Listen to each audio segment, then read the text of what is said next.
anayetawala. Kanuni ya kiroho, kanuni ya kiroho ya maisha ya kiutawala ni kwamba yule mwenye nguvu ndiyo anayetawala. Mwenye nguvu. Sasa na hapa, kama wewe ndani yako hauna nguvu ya Mungu, huwezi kutawala ukamshinda shetani. Na shetani akiwa na nguvu zidi yako, maana yake anakutawala. Atakutawala katika mawazo, fikira zako, mtazamo wako, macho yako, masikio yako, maamuzi yako, atakutawala. Lakini wewe ukiwa na nguvu juu yake, kila kitu utakifanya kinawezekana. Kila kitu kitakuwa chini ya sauti yako. Kila chini kitakuwa chini ya sauti yako, kama ilivyo katika nchi mbalimbali. Kiongozi mkuu wa nchi ndio mwenye amri ya mwisho, mwenye amri ya mwisho. Lakini katika nchi ambazo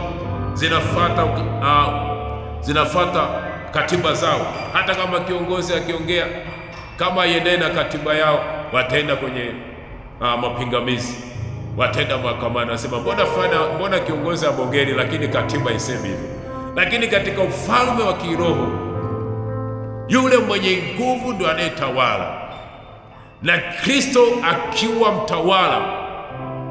Na kama nilivyosema mwanzo wiki iliyopita, ya kwamba miili yetu imetengenezwa na matirio yenye dhambi, maana tumetoka udongoni. Udongo umebeba kila aina ya madini na vitu vya kutamanisha. Udongo umebeba uzima na mauti. Udongo umebeba mali zote za dunia. Udongo umebeba kila kitu ambacho mwanadamu anakihitaji hapa duniani. Chakula kiko kwenye udongo. Kwa hiyo maana yake nini? Matirio yetu yalitengenezwa na vitu vya kutamanisha, vitu vya kifahari, vitu vya uzuri, vitu ambavyo vinapendeza kwa kila mmoja, vitu ambavyo vimefichwa ndani. Kwa hiyo wenye ufahamu wanafungua. Na ndio maana Adamu wa kwanza alishindwa mtihani wa kutawala dunia.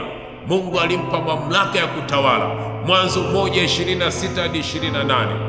Mungu akampa uwezo wa kutawala wanyama wote, kila kitu akakitawala. Lakini kwa sababu ya asili yake ikaanza kupigana naye, ikaanza kumpinga ya kwamba huwezi kunitawala wakati bado unapenda fahari ya dunia. Huwezi ukanitawala wakati bado unapenda mali zangu. Huwezi ukanitawala wakati bado unapenda madini yangu, unapenda fedha zangu, unapenda wanawake, unapenda wanaume, unapenda vitu ambavyo sio vya kwako. Huwezi ukanitawala. Na ndio maana wakala tunda ambalo Mungu alisema wasilile, kwa sababu walizani ya kwamba wana utawala juu ya kila kitu. Lakini Mungu aliwaelekeza ya kwamba kuna eneo katika maisha yenu alipaswa kuchezewa. Eneo la wokovu kwa Mkristo alipaswa kuchezewa. Eneo mahali ambapo Yesu yupo. Kama Yesu yuko ndani ya moyo wako, haupaswi kuchezea. Haupaswi kwenda kunegotiate na shetani ya kwamba je, shetani, Mungu amesemaje juu ya wokovu? Je, nikitenda dhambi haina shida? Shetani atakwambia Mungu alijua kabisa kwamba ukiokoka huwezi ukasimama moja kwa moja. Kuna ruhusa kutenda dhambi, kuanguka na kusimama, kuanguka na kusimama, maana Mungu anaona na Mungu anajua kwamba sisi ni wadhaifu. Kwa hiyo shetani anakuhalalishia na unaanguka. Na kwambia eneo la wokovu usilichezee, kama vile ilivyokuwa kwa Adamu. Na ndio maana Yesu Kristo akaja katika mbegu isiyoharibiwa. Yesu kuzaliwa, hajazaliwa katika mbegu hii ya udongo ambayo imejaa tamaa, ambayo imejaa anasa, ambayo imejaa vitu vya kidunia. Hii mbegu ikatoka mbinguni. Bwana Yesu asifiwe. Hii mbegu ikatoka mbinguni, ikaja ikahifadhiwa kwenye tumbo la mwanamke. Maanake ni nini? Kwamba ndio maana Biblia inasema alijaribiwa katika yote, na katika yote aliweza kushinda. Alijaribiwa, alikuwa na mwili kama wa kwako na wa kwangu. Shetani alipomjaribu katika ile Luka sura ya 4, alipompeleka akamjaribu. Kwa habari ya mali za dunia alishinda, kwa habari ya mkate alishinda, kwa habari sijui ya kufanana na Mungu, kwa habari sijui ya kumjaribu Mungu alishinda. Kwa sababu gani? Ilikuwa sio mbegu ya udongo, ilikuwa sio mbegu ya mauti, ilikuwa sio mbegu ya uharibifu. Kwa hiyo lazima Mkristo ujue kwamba chenye nguvu ndicho ambacho kinatawala. Yesu Kristo ndio maana alipokuja duniani alikuwa na nguvu ya kuishinda dhambi, alikuwa na nguvu ya kumshinda shetani, alikuwa na nguvu ya kushinda mauti. Kwa hiyo mimi na wewe ambaye tumempokea Yesu, tuna hiyo nguvu ndani yetu ya kumshinda adui. Kwa hiyo tusome kitabu kile cha Wakolosai, tusome kitabu hicho cha Wakolosai na utaona ya kwamba Wakolosai sura ya kwanza na ule mstari wa 13. Wakolosai 1:13. Ujue kabisa kumbe Kristo alikuja kwa kusudi la kututoa sisi katika giza, la kututoa sisi katika giza na katuingiza katika nuru. Wakolosai 1:13. Naye alituokoa katika nguvu za giza.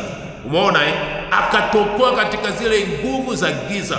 Hizo nguvu za giza ni zipi? Zile nguvu za asili ya udongo, uliojaa mauti, uliojaa mateso, uliojaa magonjwa, uliojaa majaribu, kupenda mali za dunia na kupenda nasa za dunia. Akatuokoa huko, akatuokoa na hizo nguvu za giza, akatuhamisha na kutuingiza katika ufalme wa mwana wa pendo lake. Kwa hiyo manake alipokuja akatutoa katika hiyo asili ya mateso, akatuhamisha, akatuingiza katika ufalme wake. Bwana Yesu asifiwe. Na ndani ya ufalme wake kuna kila kitu, na kwa sababu yeye ndio ufalme mkuu na sisi ni wana wa ufalme, maana yake aliposhinda na sisi tutashinda. Kama Yesu angeshindwa na mwili, angefika mahali Yesu angeanguka kwa ajili ya tamaa za fedha, tamaa za wanawake, tamaa za mali, basi hata Mkristo na sisi tungekuwa na uhalali wa kujitetea mbele za Mungu kwamba Mungu uliyemtuma naye ameanguka, uliyemtuma naye ameshindwa, uliyemtuma. Yesu sio kama baadhi ya watumishi walioko duniani ambao wanaanguka kwenye mitego. Yesu ni mchungaji wa kweli. Yesu ni mchungaji wa kweli. Dhambi haikuonekana ndani yake, tamaa haikuonekana ndani yake. Hata wanafunzi walipomwambia Bwana, kwa nini usite moto kama Elia alivyoita moto? Kwani usite moto kama Elisha alivyoita moto? Wanafunzi wake akamwambia, amjui mliombao.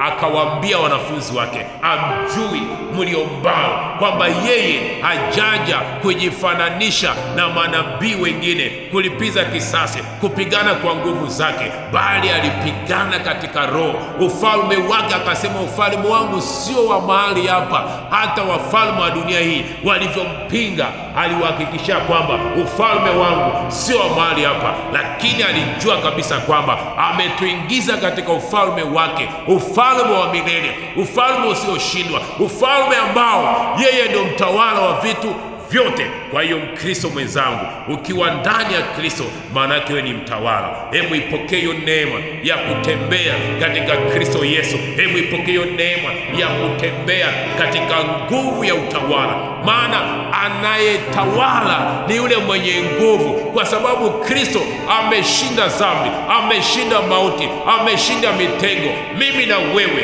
tunapokea hiyo neema, tumepewa hiyo neema. Kwa hiyo sasa hatuna sababu ya kujisingizia. Ipokee hiyo